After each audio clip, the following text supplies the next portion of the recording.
জয় গুরু। ইষ্টপ্রাণ দাদা ও মায়েরা, আজ ইষ্ট প্রসঙ্গে পরম পূজ্যপাদ শ্রী শ্রী আচার্যদেবের দেওয়া বিভিন্ন সমস্যার সমাধান জেনে নেব। এবারে বিস্তারিত। একজন মা এসে বললেন তার সংসারে নিদারুণ অশান্তি, স্বামী সন্তান কাউকে নিয়ে আর পেরে উঠছেন না তিনি। শুনে শ্রী শ্রী আচার্যদেব বললেন, আমি প্রধান, আমি মুখ্য, এমনটা ভাবলেই সংসারে গণ্ডগোল আসে।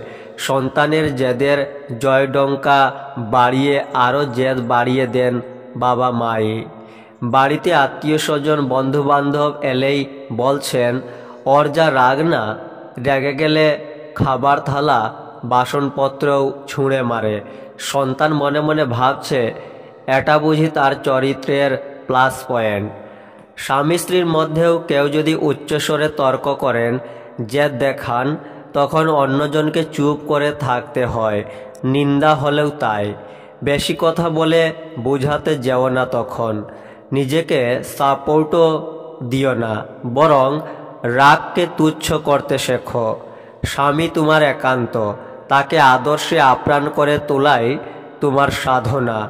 আর সন্তানের সামনে ঝগড়া বিবাদ করলে তাকে দু পেয়ে জানুয়ারি করে তোলা হবে। অনবরত ঠাকুরকে বলবে, ঠাকুর আমি তোমায় ভালোবাসি।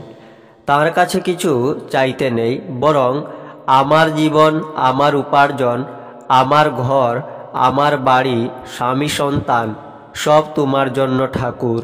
এই ভাবটা মনের মধ্যে তৈরি করে রাখা ভালো। আমার জীবনের যা গল্প সব তোমার নিক্তিতে মাপব।